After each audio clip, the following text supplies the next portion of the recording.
Muy buenos días, tengan todos ustedes. La Cámara de Comercio y Tecnología México-China los saluda, les da la más cordial bienvenida a este evento en el que vamos a abordar la reforma fiscal de 2022 para el comercio exterior. Gracias por acompañarnos el día de hoy. Tenemos... Pues sí, ahí lo tienen volando. ¿Les puedo pedir de favor si silencian sus micrófonos? Son tan amables. Muchas gracias. Tenemos hoy dos grandes invitados, Emilio Ortiz Leos y Héctor Coronado, que nos van a hablar de temas muy interesantes. Emilio nos va a hablar sobre las implicaciones para operaciones de manufactura. Y Héctor nos va a hablar sobre los mecanismos de revisión de la autoridad, revisiones profundas. Permítanme presentarles a Emilio Ortiz Leos, actualmente es socio director de Ortiz Leos y compañía, asesora empresas inversionistas extranjeras y desarrolladoras inmobiliarias en el noreste del país. Noreste del país, sí. Emilio está en Coahuila, básicamente trabaja por la zona. Es expositor en materia fiscal y de prevención de lavado de dinero en los estados de Nuevo León y Coahuila. Así que le damos la más cordial bienvenida a Emilio, que va a iniciar su presentación, y les pedimos que las preguntas que vayan surgiendo a raíz de esta presentación las puedan compartir en el chat. Al final de las dos ponencias se responderán estas preguntas. Así que, sin más por el momento, Emilio, bienvenido, muchas gracias, te dejo el micrófono. Adelante. Muchas gracias y muy buenos días a todos. El día de hoy me toca a mí platicarles un poquito de algunas de las implicaciones para la industria de manufactura y servicios de exportación y particularmente para la industria maquiladora, derivado de la reforma fiscal para este ejercicio que iniciará en 2022. Muy bien, vamos a sacarle mi control. Muy bien. Entonces, y el día de hoy, en mi participación, me gustaría tocar algunos temas muy puntuales, ¿verdad? Que es, en primera instancia, la eliminación de los acuerdos anticipados en materia de precios y transferencias para la industria maquiladora, y que resulta interesante para las operaciones de manufactura. Hoy tenemos en nuestro país operaciones de manufactura a través del régimen de maquiladora proveniente de inversionistas extranjeros chinos. Entonces, este tema, pues sin lugar a dudas, resulta relevante, ¿no? Básicamente, a partir de 2022 se elimina la posibilidad de obtener un APA, que es una resolución particular en materia de precios de transferencia, por lo cual únicamente nos quedamos con la alternativa de cumplir en materia de precios de transferencia para la industria maquiladora a través de la regla Safe Harbor. Recordando un poco la evolución de estas disposiciones, pues tenemos que en 2014 pues nos eliminaron la posibilidad de tener un estudio de precios de transferencia. Adicional de que en ese ejercicio, a partir de ese ejercicio, se eliminó la exención parcial del pago del impuesto. Y posteriormente, con esta nueva reforma fiscal, pues nos elimina la posibilidad de tener un acuerdo anticipado en materia de precios de transferencia, por lo que únicamente a partir de 2022 las maquiladoras podrán optar por un Safe Harbor. Bueno, esto es si no tienen un estudio un acuerdo anticipado en materia de precios de transferencia autorizado, o bueno, solicitado y autorizado previo a la entrada en vigor de esta disposición. Es de recordarse que los acuerdos anticipados, los APAs, en materia de precios de transferencia, los APAs, surten sus efectos para el ejercicio en que se les solicita, el ejercicio anterior y 3 ejercicios hacia adelante, por lo que, bueno, pues se abre una pequeña ventana para solicitar un APA, aún en esto que concluye el ejercicio, que estamos a unos días de concluir el ejercicio, ¿no? Bueno, ahora bien, esta eliminación en materia que es materia de precios de transferencia, ¿verdad? De la posibilidad de un acuerdo anticipado de precios de transferencia y de acuerdo a la exposición de motivos, pues deriva de una falta de capacidad de la autoridad de dar trámite a todas estas solicitudes de acuerdos de precio y transferencia. Sin embargo, si atendemos a la realidad, pues la realidad es que estos acuerdos anticipados en materia de transferencia de estos APAs habían sido autorizados de acuerdo a la metodología que denominó la autoridad como fast track, ¿no? Que esa metodología, pues no era una metodología particular para cada contribuyente, sino que era una metodología ya predefinida, ya prediseñada por la autoridad fiscal y que nos proponía una vez que solicitábamos nuestro APA. Entonces, a la hora de solicitar nuestro APA, nosotros presentábamos nuestro estudio de precio de transferencia, la autoridad decía, pues no voy a estudiar tu estudio de precios de transferencia, sin embargo, si quieres algo distinto al Safe Harbor, pues aquí está esta metodología de que ya está prediseñada. Ahora bien, una de las críticas aquí importantes, creo yo, decir, oye, pues bueno, pues era un proceso burocrático para obtener una resolución que ya estaba predefinida y que hoy la autoridad, y derivado de lo que manifiesta la autoridad de una falta de capacidad de dar trámite, pues elimina la posibilidad. Yo digo, pues, ¿por qué no esta misma metodología de APA, que ya está predefinida, por qué no se sube a la ley o no se sube a reglas de carácter general, ¿no? Entonces, pues es lamentable, sin embargo, hay que comentarlo. Muchas veces los beneficios que podría generar un APA, pues eran en efecto marginales, o sea, sí algunos márgenes de utilidad un poco más competitivos. Sin embargo, en el análisis de la conveniencia de un safe harbor contra un APA, pues resultaba interesante considerar el efecto fiscal global, dado que el impuesto que se pague en México, pues seguramente será acreditable en el extranjero. Y ya en un análisis global pudiera, en algunos casos, pues no haber valido la pena. Pero bueno, este es uno de los temas importantes. Y adicionalmente, el siguiente tema que quisiera comentar es el tema de beneficiario controlador. El tema de beneficiario controlador es un tema que en primera instancia no ha recibido la publicidad que requiere en los medios. Digo, los medios de comunicación se han enfocado más en hablar de la obligación de mayores de 18 años en registrarse en el RFC, que yo no lo considero tan relevante comparado a este concepto de beneficiario controlador, y que, bueno, hay que decirlo, el tema de beneficiario controlador será un tema sencillo en el 90% de la realidad de nuestro sector empresarial en nuestro país. Sin embargo, para la industria de inversión extranjera que tenemos en nuestro país, pues sí será un tema relevante. ¿De qué hablamos cuando hablamos del beneficiario controlador? Pues bueno, cuando hablamos del beneficiario controlador, hablamos de la persona física, la persona natural que se encuentra detrás de todo el andamiaje, de toda la estructura jurídica. Entonces, a partir de 2022, pues se establece la obligación de identificar el beneficiario controlador y se establece una serie de obligaciones, inicialmente para los notarios, corredores y cualquier otro profesionista, ¿verdad?, que intervenga en la celebración de la constitución de personas morales o contratos de fideicomiso en su caso, ¿verdad? Donde tendrán como parte de sus funciones la obligación de identificar al beneficiario controlador, ¿no? Adicionalmente, cada empresa tendrá la obligación de, como parte de su contabilidad, identificar al beneficiario controlador y tener la documentación que lo acredite.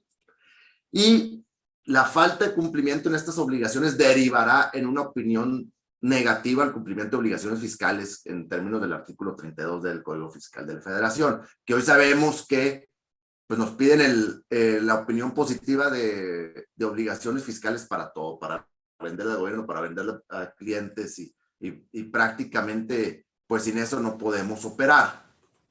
Dicho lo anterior, pues sí resulta importante analizar la figura de beneficiario controlador. La realidad es que la disposición es bastante pobre en la definición y en el alcance de la figura de beneficiario controlador. No deja en claro si siempre o no siempre, o habrá casos donde no exista un beneficiario controlador. Y adicionalmente, pues establece una serie de cláusulas habilitantes a través de las cuales la autoridad podrá emitir reglas de carácter general para la aplicación de estas disposiciones. Muy bien. Y a manera de ejemplo, me gustaría presentar esta pequeña grafiquita, ¿verdad? Para poder entender más la situación, ¿no? ¿Qué es el concepto de beneficiario final o beneficiario controlador, no? Pues es la persona física que se encuentra arriba de la estructura jurídica. Es decir, vamos a suponer que México es la jurisdicción Y, donde en México tenemos una empresa A, y el dueño de la empresa A es una empresa mexicana que es empresa B, y el dueño de empresa B es una empresa china.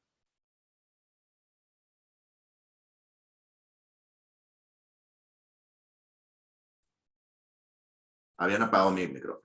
La empresa C es una empresa china, ¿verdad? Que se encuentra en China, y detrás de esta empresa en China, pues bueno, tenemos una persona física, una persona natural, ¿no? Entonces, a partir de 2022, la disposición en materia fiscal nos obliga a revelar que el beneficiario controlador de A es este individuo que está mero arriba. El beneficiario controlador de B es este individuo que está acá arriba, independientemente de toda la estructura y todo este andamiaje jurídico, ¿no? Vale la pena comentar que las disposiciones en materia de beneficiario final o beneficiario controlador, si bien hoy tenemos disposiciones para el sector financiero a través de reglas de carácter general y disposiciones en materia de prevención de lavado de dinero, pues todas estas disposiciones emanan de recomendaciones internacionales en materia de transparencia de personas jurídicas y de vehículos de inversión, que son las recomendaciones de Gafi. Y México, en su última evaluación ante Gafi, pues resulta que, pues evidentemente no contaba con disposiciones robustas o suficientemente completas, ¿verdad?, para cumplir con estos requisitos internacionales, y entonces pretende incorporar en nuestra legislación doméstica las reglas. Y digo pretende porque pues la manera en que finalmente se incorporan estas disposiciones en materia de beneficiario controlador en nuestras disposiciones federales, pues deja mucho que desear. Hay una falta de claridad de cómo, hay una falta de claridad si siempre habrá un beneficiario controlador, y hay una falta de claridad de reglas de desempate que sí tenemos en el estándar internacional. Y por ponerlo en ejemplos un poquito más concretos, ¿verdad? E insisto, y como lo he platicado en otras ocasiones y en otros espacios, pues esta situación va a ser poco relevante para la gran mayoría de empresas mexicanas, de nuestro sector empresarial, donde dicen, oye, pues ¿quién es el dueño de la empresa? Pues el dueño, ¿verdad? Sin embargo, para los inversionistas extranjeros que tenemos hoy en nuestro país, particularmente de capital chino, pues va a ser un reto el cumplimiento con estas obligaciones. De entrada, sabemos que, bueno, por lo menos aquí en el corredor industrial donde me encuentro, pues tenemos manufacturas de inversión china que dependen de una sociedad americana o extranjera, y que finalmente pues tienen capital de participación estatal del gobierno chino. Entonces, va a ser un verdadero reto tratar de cumplir, tratar de identificar y ver qué tanto se ajustan a la realidad las reglas de carácter general que emitirá la autoridad. Muy bien. Y si tienen alguna duda, por favor envíenla por el chat y al final lo vamos a comentar. Muy bien. Otro de los temas relevantes para la industria de manufactura, pues es el tema de precios de transferencia, donde se hace una serie de aclaraciones y precisiones sobre sobre la necesidad de contar con los estudios de precios de transferencia, y donde se incluye que las operaciones con partes relacionadas nacionales también serán sujetos de estar debidamente documentado en lo que comúnmente conocemos como un estudio de precios de transferencia. Adicionalmente, que deberán de revelarse en la declaración informativa que deberá presentarse a más tardar el 15 de mayo del año siguiente, ¿no? Entonces, originalmente, y si nosotros recordamos cómo está la disposición al día de hoy, pues hoy pues no existe una obligación de presentar la declaración informativa de operaciones con partes relacionadas más que aquella con los extranjeros y no con las operaciones nacionales, por lo que para los grupos, y que es lo que particularmente me toca ver, para los grupos de inversión extranjera, donde tenemos una serie de sociedades que son parte del mismo grupo, pues bueno, también va a ser importante contar con estudios de precios de transferencia por las operaciones llevadas a cabo entre empresas del mismo grupo nacionales, ¿no? En el contexto empresarial general, pues incluirá incluso para las sociedades mexicanas de capital extranjero, dado que pues será necesario tenerlo en el radar, inclusive será necesario, bueno, desde nuestro punto de vista, y recomendable implementar ciertos cambios en los estatutos sociales para que las operaciones de compraventa de los títulos accionarios de las partes sociales no pueda efectuarse al menos que se cumplan los requisitos estatutarios en México, y así proteger a la sociedad mexicana de una responsabilidad solidaria. Muy bien. Y bueno, con respecto a responsabilidad solidaria en operaciones con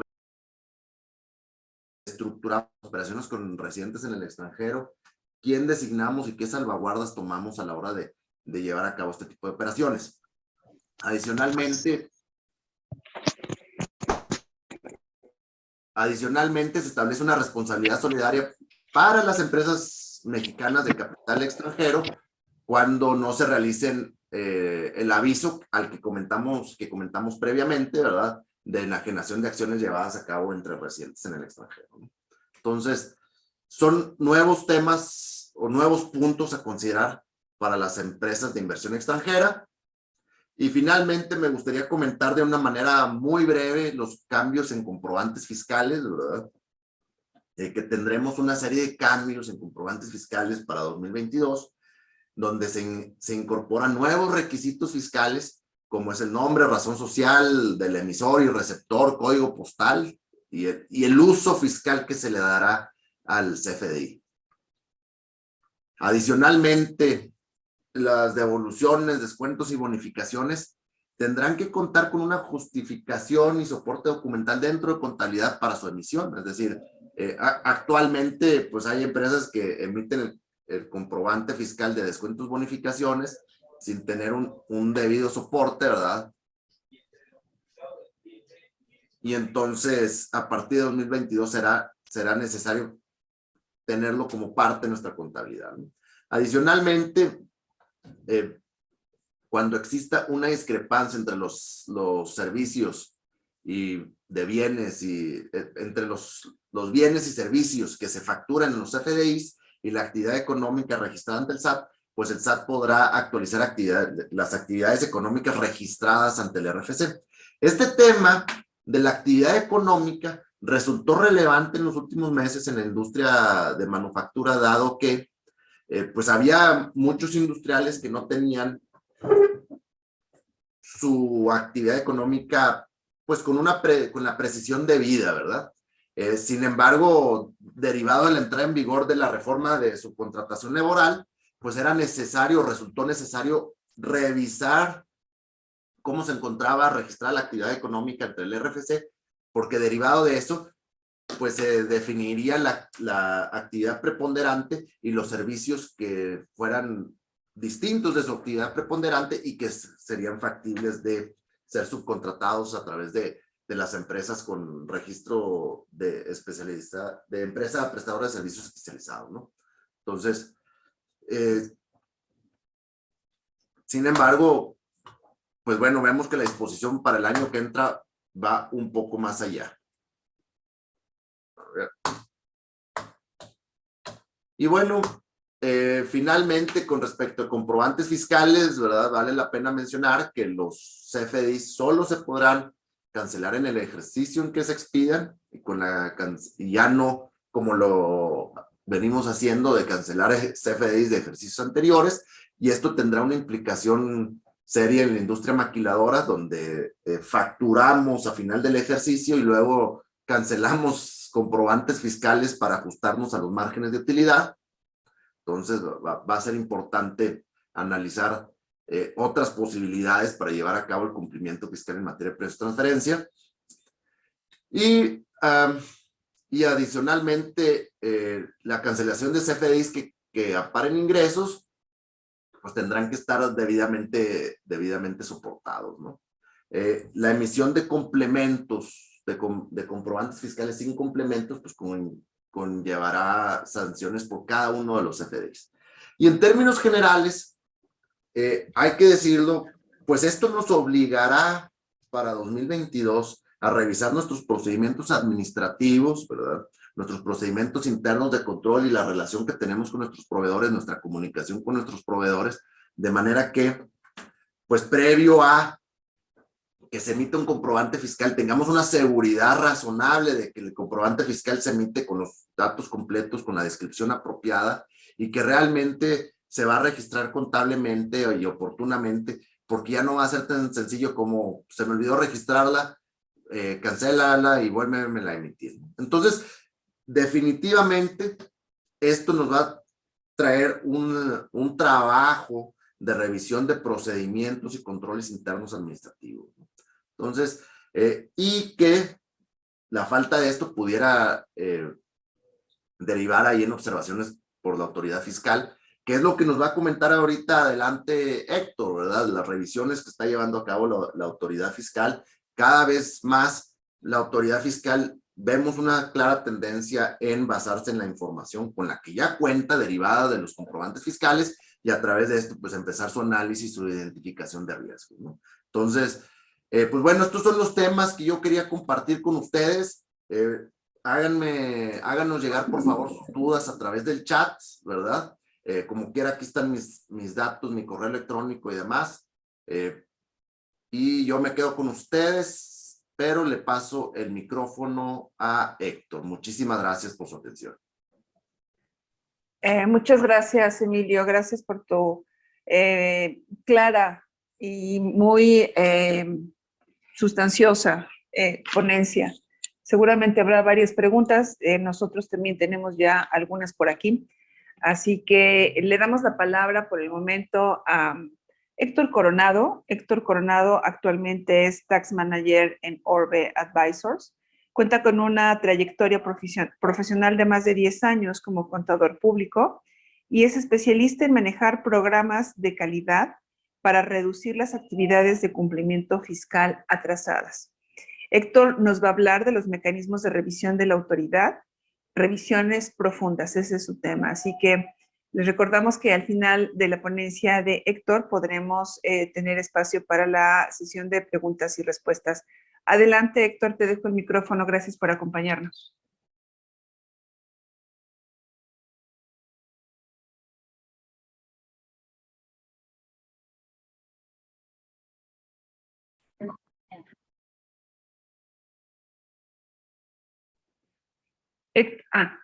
¿Sí me escuchas, Héctor?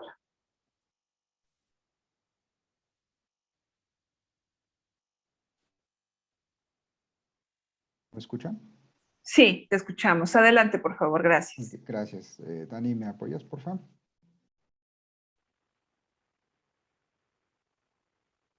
Muchísimas gracias. Pues bueno, un poquito ligado a lo que nos venía platicando Emilio hace unos minutos. Disculpa que te interrumpa, Héctor. ¿Podrías subir un poco tu volumen? Claro, ahí estamos mejor. Sí, creo que ahí estamos mejor. Muchas gracias. Gracias. Como lo venía comentando Emilio hace unos minutos, este tema es bastante interesante en el sentido de que las revisiones profundas se han hecho más presentes a lo largo de estos 2 últimos años.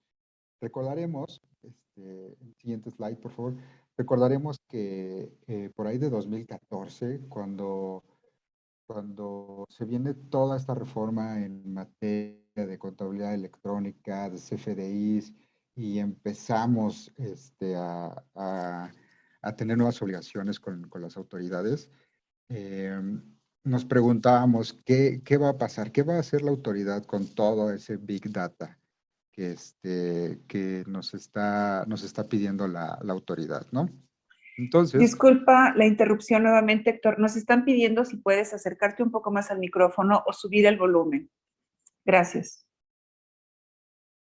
a ver, ¿me escuchan ahí mejor? Sí.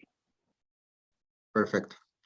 Entonces, la autoridad en 2014 nos pedía cierta información que se volvió ya toda una cuestión de obligaciones, contabilidad electrónica, balanzas, catálogos, entra en acción los famosos FDIs, y nos preguntábamos, ¿no? En 2014, ¿qué va a hacer la autoridad con toda esta información? Es muchísima información. Pues bueno, de 2019 a la fecha se han estado efectuando estos programas que le llaman la autoridad vigilancia profunda. Entonces, la autoridad con toda esta información que tiene a la mano y que conoce muy bien de los contribuyentes, empieza a efectuar ciertos análisis de esta información y observa algunos comportamientos o diferencias que pueden tener los contribuyentes. Siguiente slide, por favor. Es ahí donde empieza este programa como tal. ¿De qué se...? Siguiente, por favor. Gracias. Si bien sabemos que cada contribuyente es diferente y tiene una forma distinta, ¿no?, de llevar sus registros, y que responden a las características de la propia industria, la autoridad necesita que el contribuyente le ayude a entender esta información. Recordemos que esta información, pues, representa algunos indicadores o saldos que la autoridad puede ver, pero no puede entender al 100% por la naturaleza de las empresas aquí en México. Siguiente.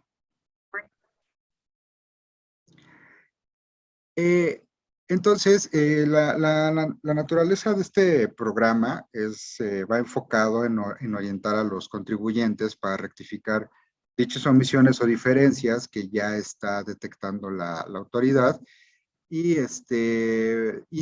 toma como fuente, como lo decíamos, de declaraciones informativas, declaraciones provisionales, anuales, CFDIs, CFDIs de nómina. Nos hemos encontrado en varias ocasiones con que la autoridad tiene algún saldo o ve reflejado en nuestra información un saldo, pero en nuestra declaración anual se refleja otro, ¿no? Es ahí donde se levantan las banderas rojas y la autoridad puede cuestionarnos. Adelante, por favor. Y bueno, como lo comentábamos, la finalidad de este programa es incentivar a que los contribuyentes lleven a cabo sus obligaciones fiscales de manera correcta, de manera como lo dicta la ley.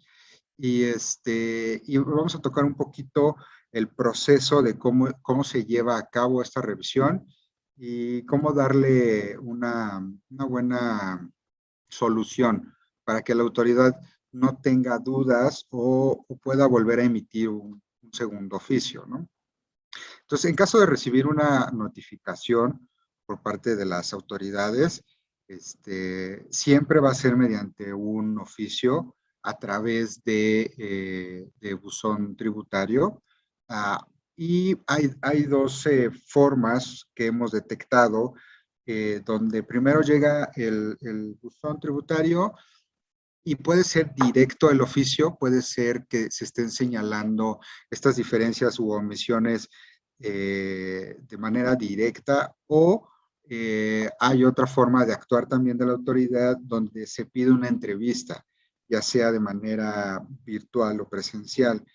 Recordemos que la pandemia también pues, nos ha obligado a trabajar de otras formas.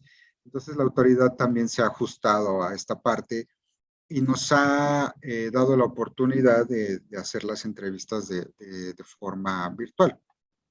Entonces, una vez que se tiene conocimiento, que el contribuyente tiene conocimiento de este oficio o de la entrevista, se deben de atender inmediatamente. Por lo general, en las entrevistas hay alrededor de 2 o 3 personas por parte de la autoridad donde se identifican plenamente, eh, eh, dicen su puesto, te dan acceso a ciertas, pues digamos, como biografías de quiénes son, de la trayectoria, del puesto que están desempeñando, etcétera, etcétera. Y en la entrevista, como parte de un proceso, digamos, de seguridad, debe de estar el representante legal y también dan oportunidad a que se encuentre un asesor. Y hacen un par de preguntas de seguridad, por ejemplo, acerca de la firma electrónica, hacen preguntas de seguridad sobre el acta constitutiva, y ya con esto plenamente identificados, parte del contribuyente, proceden a la entrevista. ¿Qué pasa en esta entrevista? Es muy singular, es muy peculiar, ya que te presentan en pantalla las omisiones o diferencias que la autoridad tiene. Cabe resaltar que la autoridad y donde hemos estado siempre presentes, la autoridad ha sido pues muy profesional en esta cuestión, ha sido muy con mucho tiento en materia de, oye, identifiqué esta diferencia, ¿podrías explicármela, por favor? En un momento vemos alguna cuestión agresiva o prejuzgando, ¿no? al contribuyente. La autoridad está totalmente abierta a lo que está pasando y a lo que está revisando. Entonces, una vez que se tiene este oficio o segundo oficio donde se están haciendo las observaciones, se va paso a paso, la autoridad va paso a paso de la mano del contribuyente para explicar qué están detectando o cuál es la anomalía que ellos ven para que al mismo tiempo el contribuyente vaya tomando nota. Ojo aquí y un tip de lo que hemos estado observando y trabajando con la autoridad muy de cerca es que el contribuyente puede tener acceso a esa presentación. O sea, el contribuyente puede decir que requiere de esa presentación vía correo o impresa para darle una mejor resolución. Y obviamente pues la autoridad te la hace llegar. Partiendo de todos esos puntos, hay al final una sesión de preguntas y respuestas, donde si se tiene alguna duda o no queda claro algún punto, se amplía o se ahonda en el tema hasta que no haya lugar a cualquier duda. Después la autoridad da aproximadamente un plazo de 10 días hábiles para solventar las observaciones. Por lo cual, bueno, hemos encontrado en algunos casos que sí es un tiempo reducido y esto pues obviamente va a depender de los registros, de las diferencias, de las omisiones que nos estén observando, pero como lo comentábamos anteriormente, también va a depender de la naturaleza del mismo contribuyente, ¿no? No es lo mismo una constructora que una automotriz y los registros que se llevan y la determinación de los mismos impuestos. Siguiente, por favor.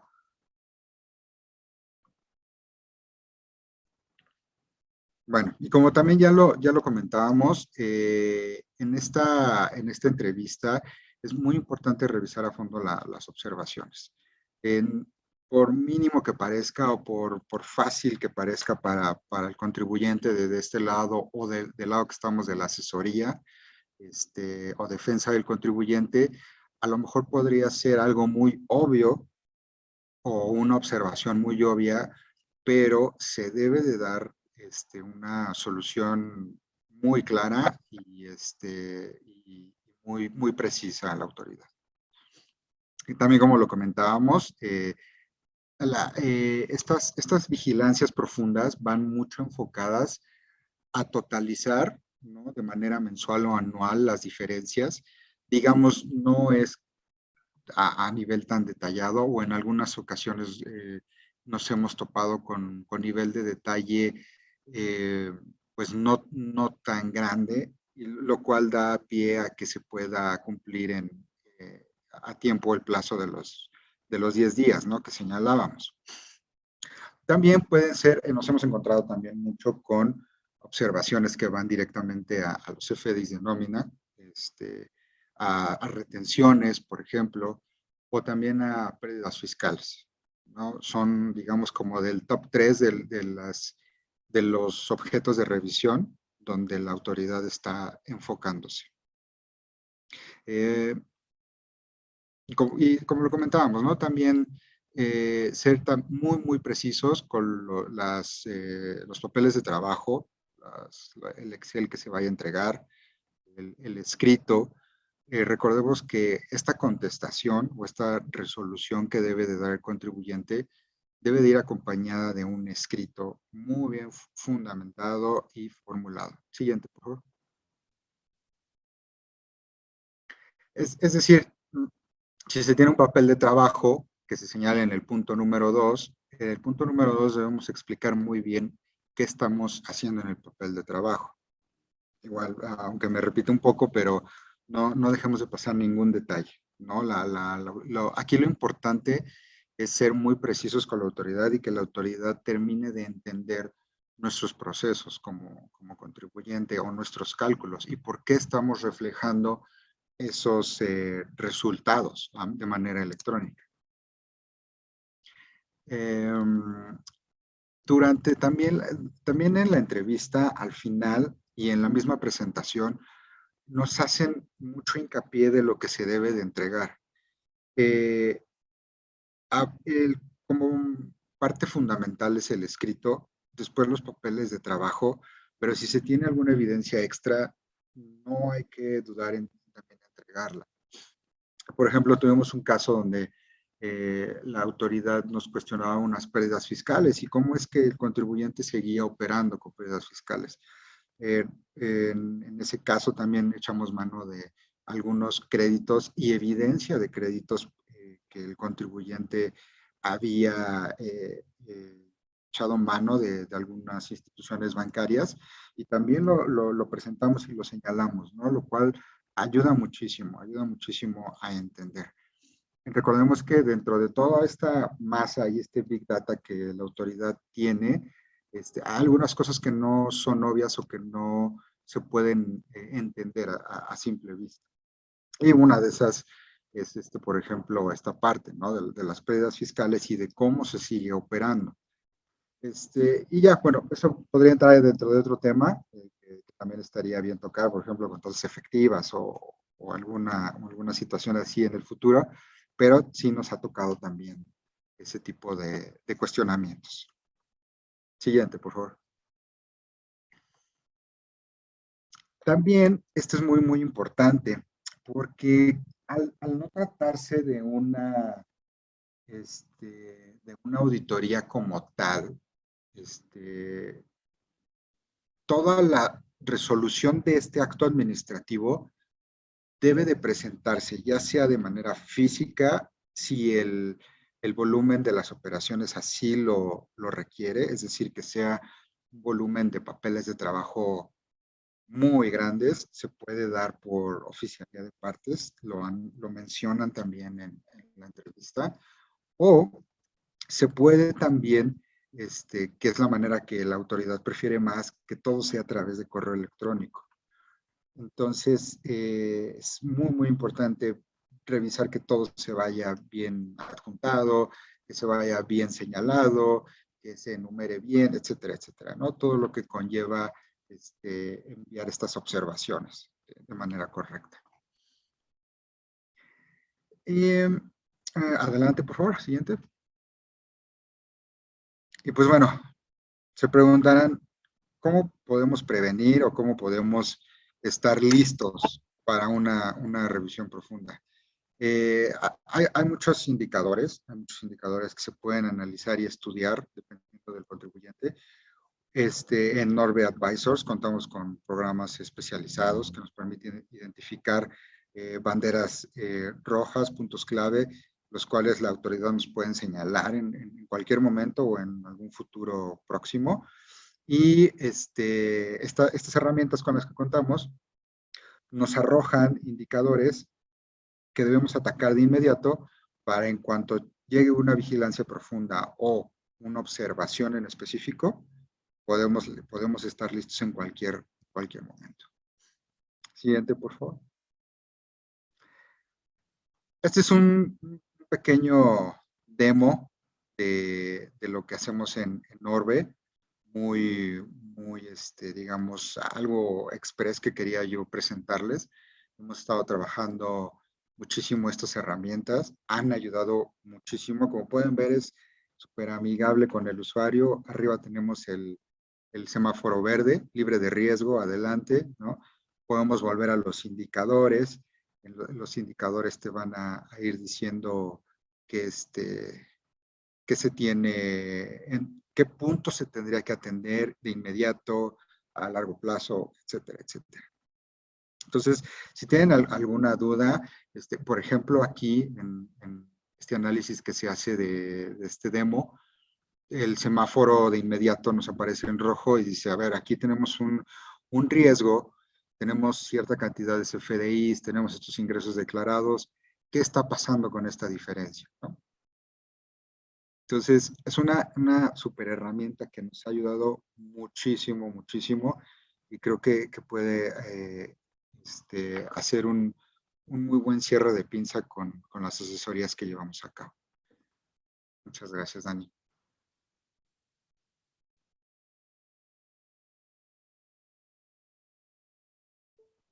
Pues bueno, eso es todo por mi parte. Muchísimas gracias por su atención. Si tienen alguna duda, estamos aquí para servirles. Muchísimas gracias, Héctor. Muy clara tu exposición. Muchas gracias. Yo creo que esto complementa enormemente todo lo que dijo Emilio también. Y tenemos un comentario, una pregunta para Emilio en el chat. Sí, ya la estoy viendo. Me preguntan, si la resolución del estudio APA es aprobado en el año 2020, ¿se podrá utilizar en 2021? Sí se puede utilizar en 2021. De hecho, en 2021 todavía tenemos vigente la posibilidad del APA.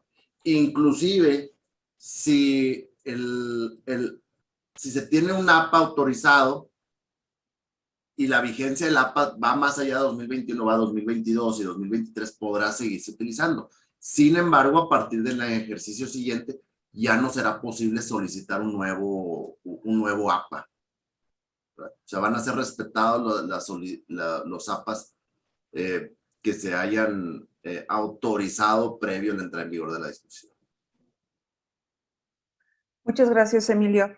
En el chat no veo otra pregunta por el momento, pero yo tengo aquí algunas preguntas que se hicieron durante el registro al webinar.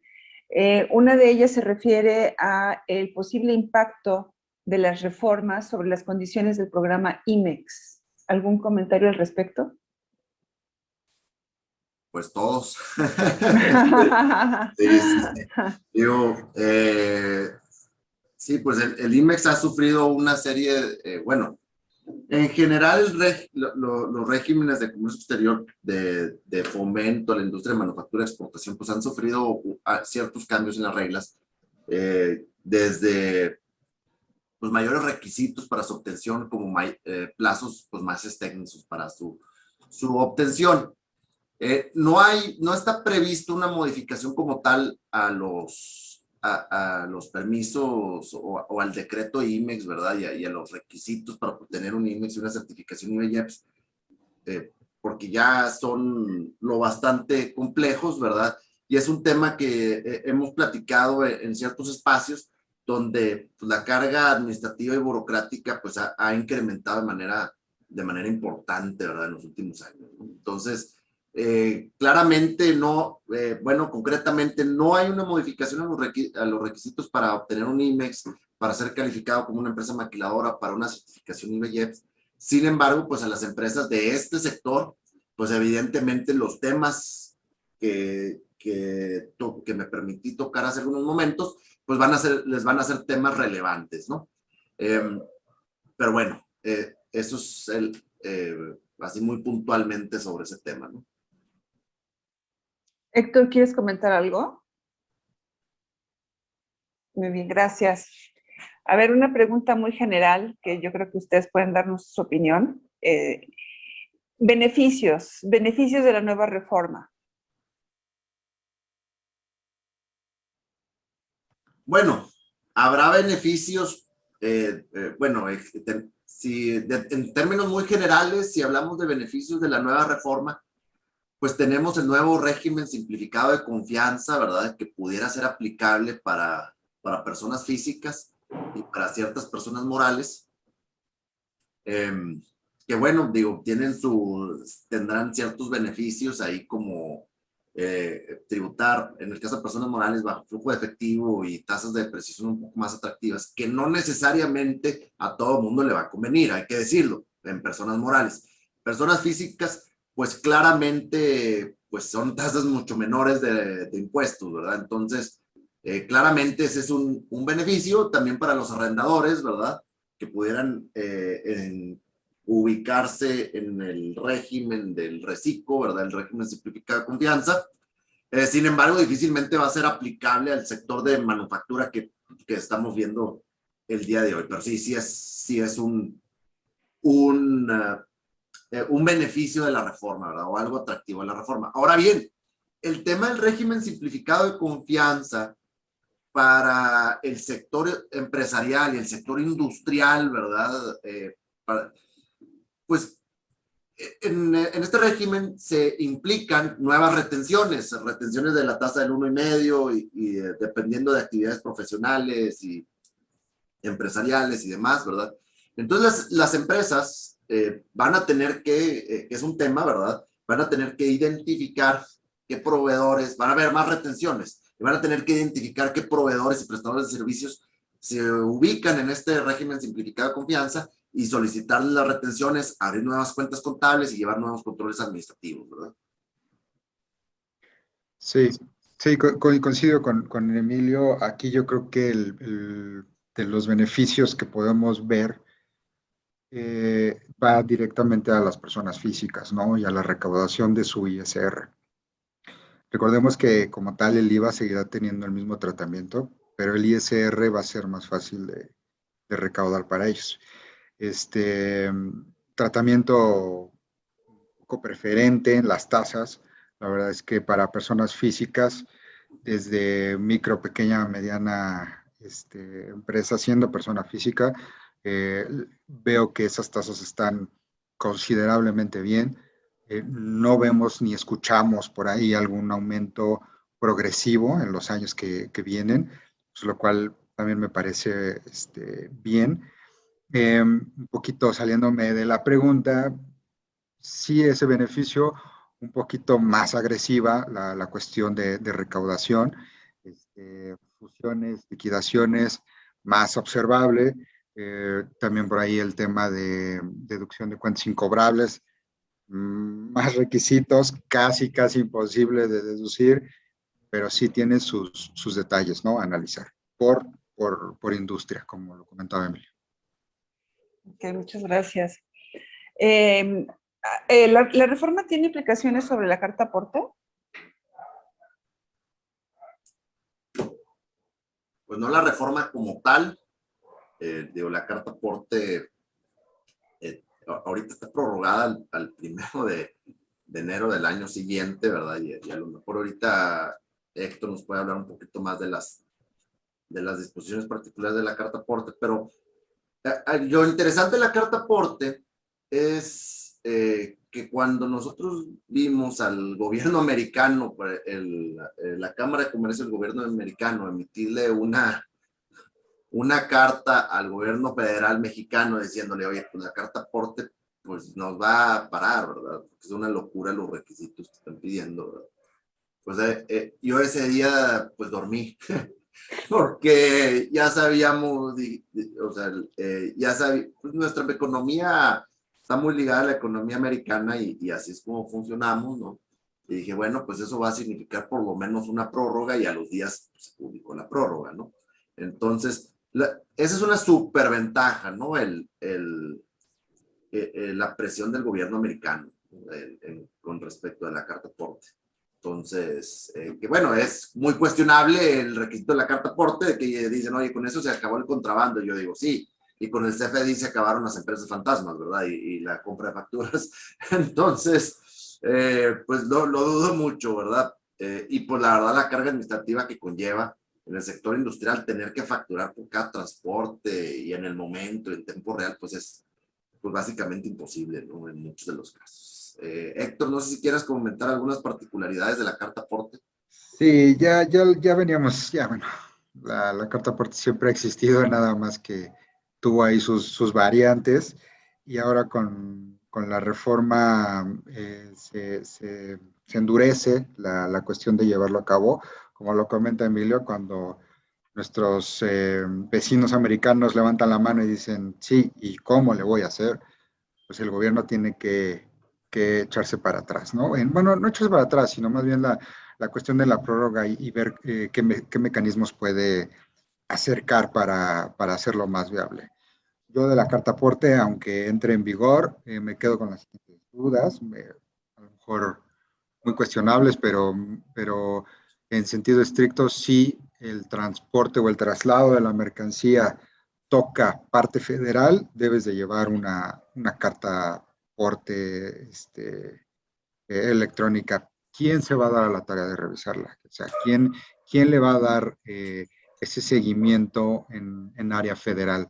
¿Quién va a validar que no se acabe el contrabando, como lo decía Emilio, ¿no?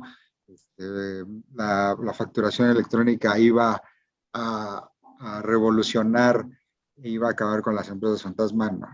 Igual acá veo muy difícil un seguimiento y veo muy difícil que las empresas entren en cintura al 100% como lo indica el gobierno. Pues muchas gracias a ambos. No sé si haya alguna pregunta, algún comentario adicional. Es el momento.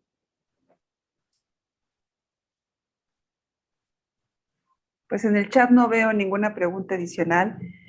No me queda más que agradecerles por su gran calidad de sus exposiciones. Estaremos viéndonos próximamente en otro webinar que toque estos aspectos que son de gran interés para toda nuestra audiencia y evidentemente para nuestra membresía. Así que estén pendientes, por favor. Y también decirles que en estos momentos nos encontramos organizando el magno evento de nuestra Cámara, nuestro evento anual, el Foro México-China 2022, que tendrá como tema general recuperación en acción. No se lo pierdan, del 24 al 27 de enero.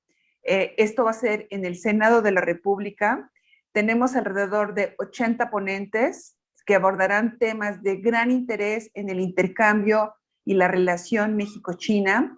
Estamos celebrando también los 50 años de relación diplomática entre ambos países, así que el próximo año se anuncia como un gran año para la relación entre ambos países. Estén pendientes de los detalles, por favor, conéctense y les interesa patrocinar nuestro evento, contáctenos. Con todo gusto, vemos todas las posibilidades, tenemos paquetes de promociones, de patrocinios, que pueden ser interesantes para ustedes.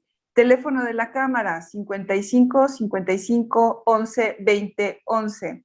Nuestro website, www.chinachambermexico.org. Muchas gracias por habernos acompañado y esperamos verlos en nuestro próximo evento. Que estén muy bien. Buen día. Y muchísimas gracias a Héctor y a Emilio por habernos acompañado. Un placer, como siempre, colaborar con ustedes. Hasta la próxima. Gracias. Hasta luego.